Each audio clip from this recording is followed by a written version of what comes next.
Hi, Boa family.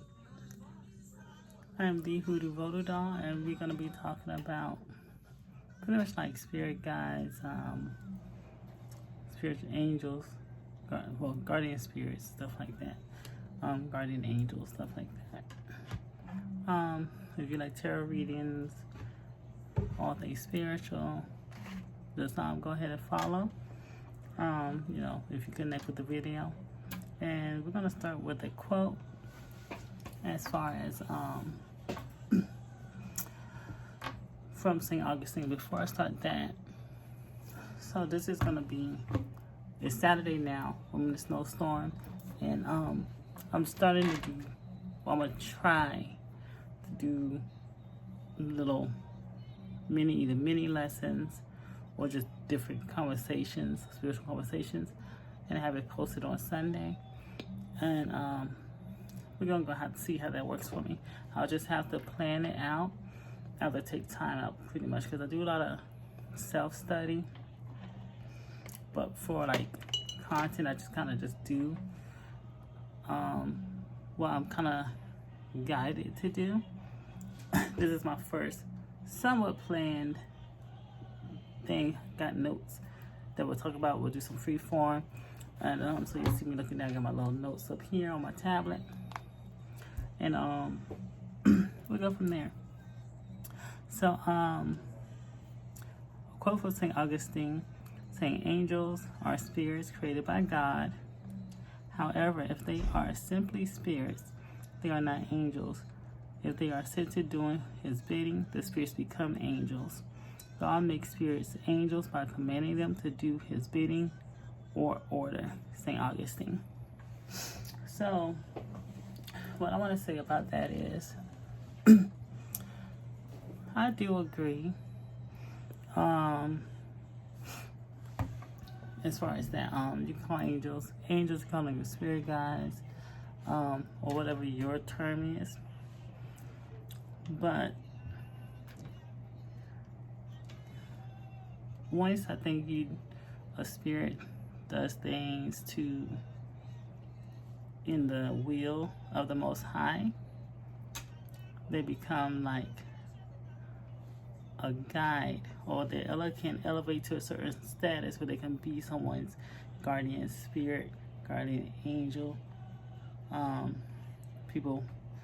Some can become Loa or Orisha, so they can become a guardian of Metet or your crown Orisha. They can also become, ascended masters, or some people might call ascended masters, or just someone that can guide you in your life from the time you're born to the time of your death. So this one, we're going to be talking about guardian spirits in different traditions. First with the Abrahamic ones, and I might get into like Metet and all that other stuff also. So, my notes. In the Gospels, Jesus calls his followers to respect every small and humble being, in deference to the creature's guardian angel appointed by the Most High, or God, to watch over it. God works his miracles through his guardian angels, protecting and providing for every form of life on earth. So, it says here, which I think a lot of people, I'll say a lot of religious people, kind of see, and it kind of goes into like the whole saints thing, and Loa, Orishas, and guardian spirits, and just spirits in general. It says here, where was it that I put? It says that the Most High works his miracles, or God works his miracles through his guardian angels, protecting and providing for every form of life on earth. So, the Most High, I guess, like if you, especially in like ancestral religion, stuff like that, the Most High is very vast and deals with like the major, big things. And we have spirits here that does the will of the Most High, and that report to the Most High, and miracles and things are done through the Most High allowing them to do these things for the most part. And it's almost like how in Hoodoo or some traditions where they believe that if something's going to happen, like if somebody did something, some work, and the work goes through, then it was the will of the Most High for it to happen. Or that nothing can happen without the will or the permission or the confirmation from the Most High. So that's something I do believe in. Of course, there's little nuances here and there, but for the most part, when people do something spiritually, especially with the beings of higher vibration, it's usually from the will of the Most High. Let me just put it that way. In Christianity, every person is assigned a guardian angel who stays with them right from the time of their birth until death, which is, I just got a text message, but I have to hold off on that. Well, maybe I'll just message them back real quick. My apologies. Hold on, because it might be important to... Okay, anyways. So, that is true. Every person has a guardian spirit, guardian angel, guide that you come with, that guides, protects you, try to, see your steps, but seen differently in different traditions, religions, ancestral practices, blah, blah, blah, blah, blah. Multiple saints and men of God from ancient and medieval times maintain the existence of guardian angels who live within His grace. These men of the church, like St. Augustine and Tertullian, St. Jerome, St. John, Chrysostom, and others, encourage Christians to connect with their guardian angels. Further, from the 17th century, the popularity of guardian angels increased considerably in the realm of Christianity, and Pope Paul V introduced the festival of guardian angels to the Christian calendar. These angels found representation in all sacred events and among popular devotion and faith in images. These angels were depicted as protectors, protecting... Okay, I'm going to have to tell him, he's going to have to wait. These angels were depicted as protectors, protecting everyone, especially children, from harm. Some pertinent points about guardian angels. Well, that part don't matter. So, that is true. Children, well, yeah, the guardian angels, they protect you, blah, blah, blah, blah. But a lot of spirits are really keen on children. A lot of spirits fiercely protect children, which, makes sense because the child is developing, the child is growing.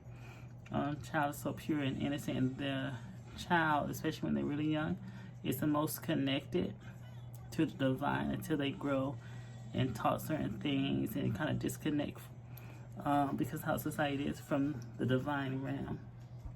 Children are usually pure, innocent, non-judgmental. They're the closest to being divine in a sense, because they have usually no hate, no malice. All this stuff is taught from society, parents, stuff like that, and it just connects you from the Most High, from the Lord, or from your Godhood state and things like that. So anytime things happen to children, spirits generally don't like that, and they usually fiercely protects them. So it's good not to mistreat children in any way, because there is karmic things that can happen because of that to the people that harm children, blah, blah, blah, blah, blah. But from a lot of my study practices, spirits in general care for children tremendously. Now, guardian angels in Islam. Followers of Islam start their prayer with the acknowledgement of guardian angels. Although no prayer are dedicated to them, Muslims recite hadith and Quran verses that speak of guardian angels. The quintessential Islamic greetings, Assalamu alaikum, or Assalamu alaikum, translates to peace be upon you. Muslims say this phrase often by looking at the left and right shoulders because they believe that guardian angels referred to as Kiraman Katibin resides there. Some may know this, some may not, but there is. I forget which side you. I think you look to your left, right, then to your right, and you say Assalamu alaikum warahmatullahi wabarakatuh. Assalamu alaikum warahmatullahi wabarakatuh. I used to practice this at some point, and they say you have like two angels on your shoulders.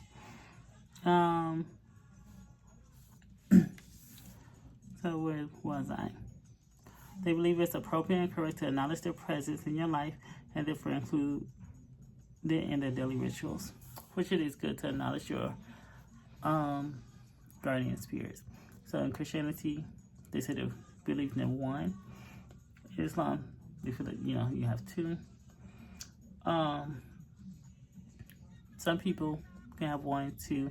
Some people have multiple, and certain.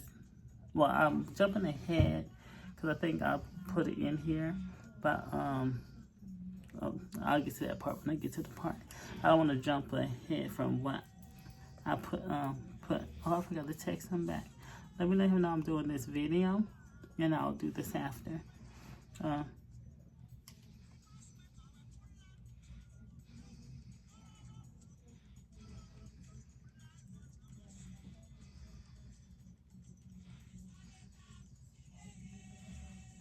Hold on. I'll do it after my video on recording for Sunday. Okay, bam. So we'll get to that part when I get to it. If I put it here. If not, I'll mention it because it's something I do want to mention.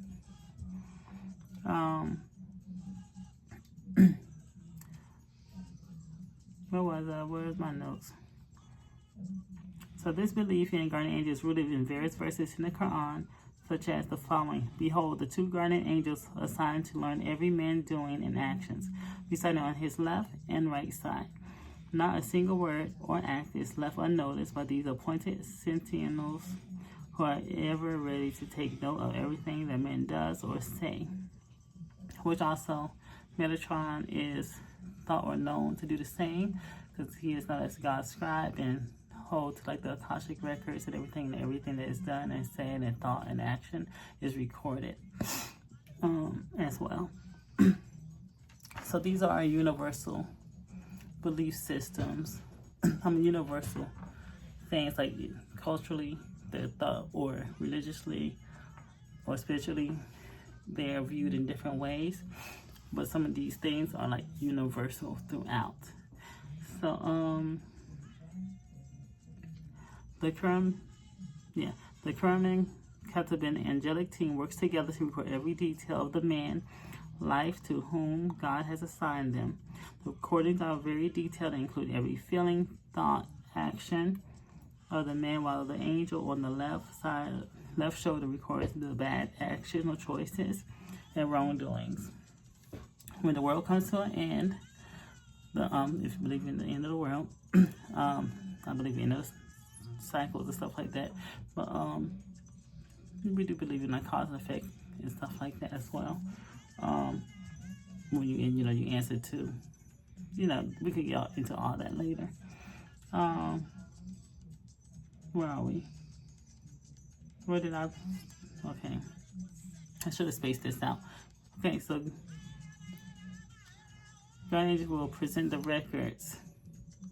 Oh yeah, when the world ends, the guardian spirits or angels will present the records of every human being they have worked with right through the history of humankind. God will send the man and women to heaven or hell with that part of heaven or hell. This is, like I said, this is the Islamic belief. But I feel like you go through phases of heaven and hell based off of your vibration that you're in, based, of course, from your actions and thoughts and words create your vibration that you're on. Another subject, we're going to keep to this being guardian angels, guardian spirits, and stuff like that.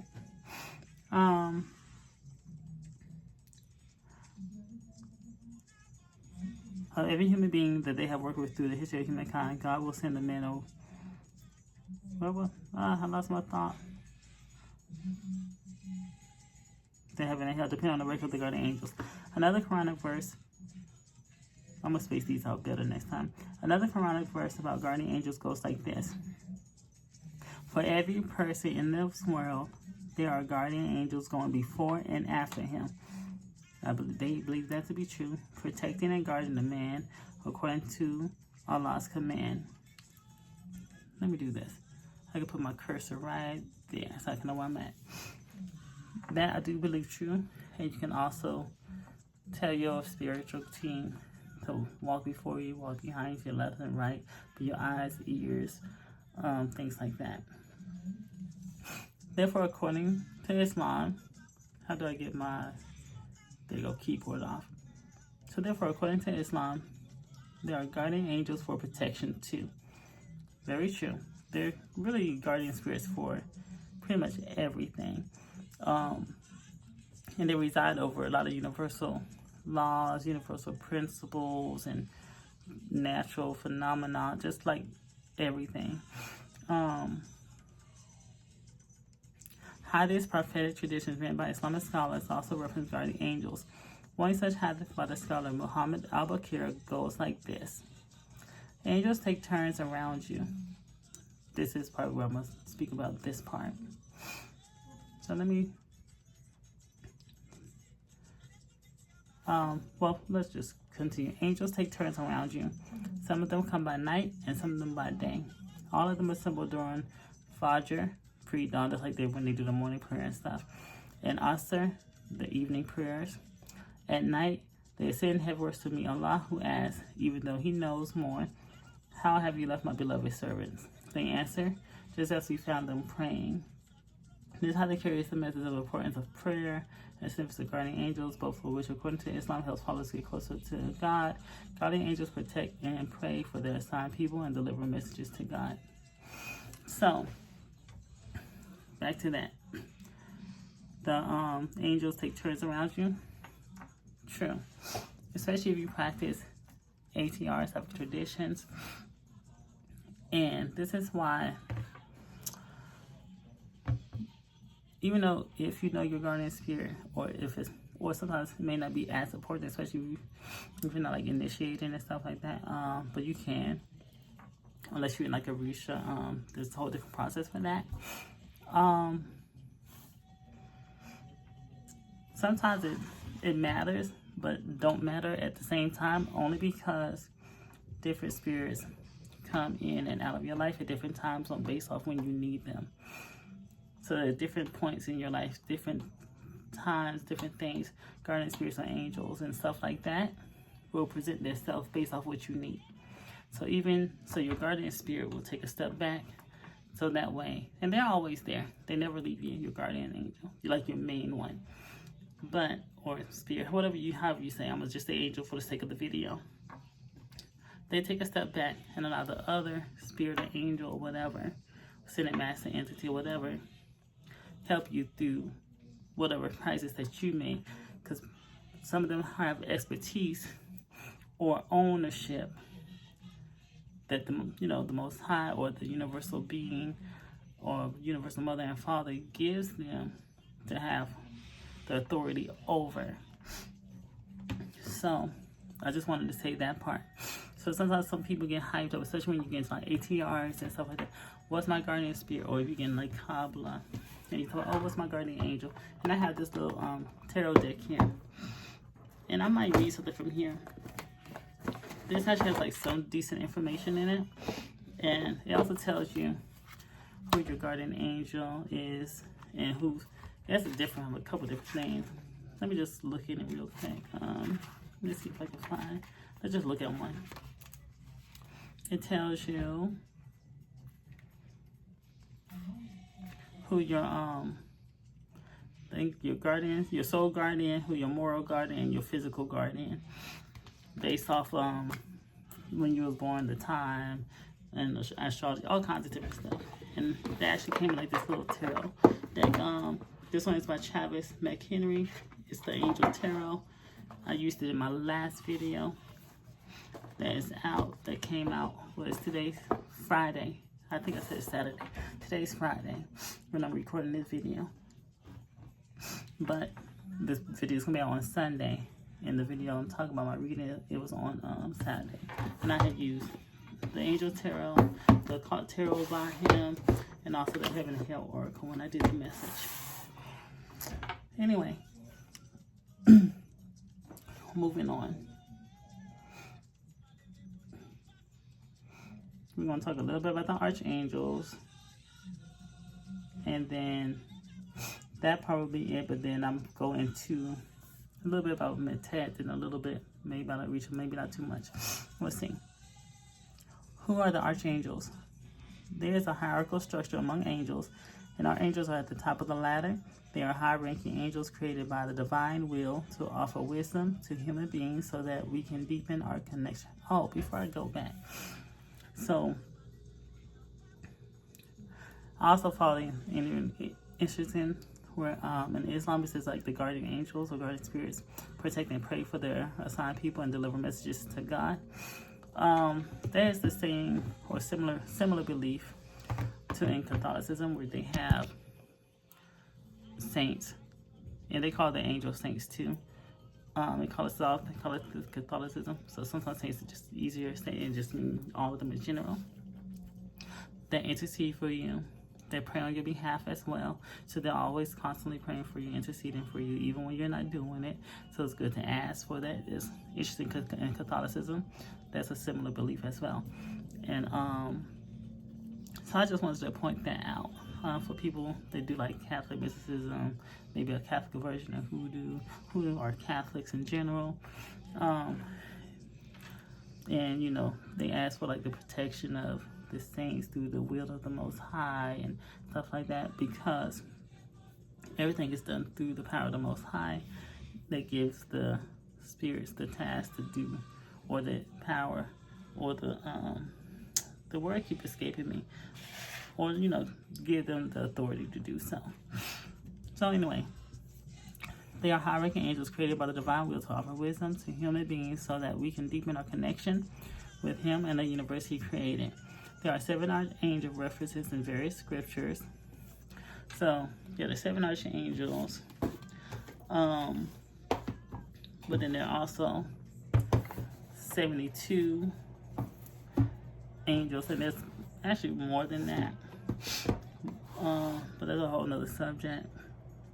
And just like in like Orisha and Vodou practices, there's thousands. Some say 401 or 1001, and there's new ones being born or created all the time, or being acknowledged all the time, just like saints. Catholicism, there's so many saints, and there's more and more being added as time progresses and goes on. So there's pretty much like an unlimited possibility of numbers. So there's so much help that people can tap into that religion kind of keeps you from, for the most part. Some kind of give it to you, but not in the full entirety, or try to control how you do it. So anyway, or not, and I'll get to how to control how you do it, because I don't mean like closed practices, stuff like that. I really just mean having more of a spiritual connection and less of a religious connection with these spirits or angels or saints, and or you know, stuff like that. But anyway, that's another subject. There are 7 angels referenced in the various scriptures. These 7 are Michael, Raphael, Gabriel, Jophael, Ariel, Azrael, and Camael. And then of course there's more. And then if you get into hidden texts and stuff, it goes deeper in Gnostic texts and stuff. Whole another subject. but we're gonna keep it pushing. Okay. So if you still made it this far, like, share, comment, and subscribe. Hit the bell notification, and let's continue. Every archangel has a specific role to play in the grand scheme of the cosmos, and each of their names also has different and specific meanings and significance. Let's look at the 7 archangels a little more in detail. I did make notes, but I don't think I'm gonna just talk about each one in detail. Just know that as far as like the angels are involved, each one can end it in L, and it's like another name of God. So most of the time, which in a lot of spiritual traditions, it's a belief, depending on your spiritual tradition, your spiritual beliefs, that most of the they're just like manifestations or aspects of the divine or God, in that displays itself in multiple various ways. So we have Nithael, which means the God King of Heaven. We have Nehemiah, which means the lovely God. We have Azazel, God who rejoices. We have Siahia, God who took evil. We have Mahasiah, God the Savior. We have Ahiel, God the highest being, and so many others. We have Jalil, the helping God. There's different aspects. You can also think these as titles as well. And then like the spirits themselves are manifestations of the Most High, in that we give, you know, or people have received images or stuff for to connect with the spirits. Like in Hinduism, the devil's, like when they do like the image of the spirits, is for people who need that kind of image or something to connect to the Most High, or to kind of because sometimes it's hard for some people to connect to something that they can't see, something they can't comprehend. And even like in Christianity, they have images of God, but nobody knows what God looks like, you know. But they have images of God, you know. Some people, you know, like a man with a beard in the sky, you know, stuff like that. And it's just for people. Some people cannot connect, like different forms of meditation. Some people cannot connect to a being that they can't see, or something they can, you know, don't know, you know. So there's just that there. But that's a whole other subject. Before I found my path, especially when I was younger, I had went off on my own when I was 18 and looked into different things, practiced a couple different things, maybe converted to 1 or 2 things, but I think it was just really 1, and nothing else Islam. But I practiced a lot of other spiritual traditions, Hinduism, all kinds of stuff, everything when I was younger. So, but that's neither here nor there. So just know that, you know, the many manifestations of the Most High that is out here that we work with, just like how there's many titles. God has like many titles, and something I had noticed, like if you was in Abrahamic belief, how all God had all these titles and things. These are different jobs, or you can think these are different aspects of manifestations. And even a lot of times, depending on what tradition, so even those aspects of meditations of the Most High have other aspects of meditations as well. So it's like endless, but the Most High is endless, right? So anyway, the Metet, because I didn't write notes on my Metet. I was trying to get some notes and stuff, but I'm just gonna go off of what I know. The Metet, if you're in Voodoo, is your guardian spirit. Some people will say like a guardian angel, just like your guardian spirit in Orisha. Your head spirit. In Vodou, we don't do what they do in Orisha, where they say crown your spirit, or crown your where they crown the into their spirit. In Vodou, you kind of initiate into all of the spirits, so it's a little bit different. And then in Vodou, typically, you don't hear people, oh, my guardian spirit is this, my air spirit is this, da da da da da. Or I'm a priest of Freda, a priest of Baron Samedi, or a priest or priestess of Kuzin, Legba, stuff like that. But in like Yeshe, in Lukumi, they be like, oh, I'm a priest of Yemiya, or priestess Yemiya, Oshun, this and that and the other. So those two are different differences. But those are your spirits that kind of guard you, protect you, which is similar to all these Abrahamic beliefs and their beliefs on the angels and the spirits. And then even within that, especially in Catholicism, you may have like a guardian angel, but then you might have a patron or matron saint. I think in Wicca they have matrons and patrons. Like there's all these like little guardian spirit things, and you can build connections with them. In Vodou and Orisha, you have to get a reading to really see who your guardian spirit is. Some in other traditions you may also, and then of course, like I said, this book is for angels. They have this here, but sometimes some people do readings for that too. And then if you're into demonology, there's guardian. You have like a guardian demon or something like that as well. So but that's a whole nother subject.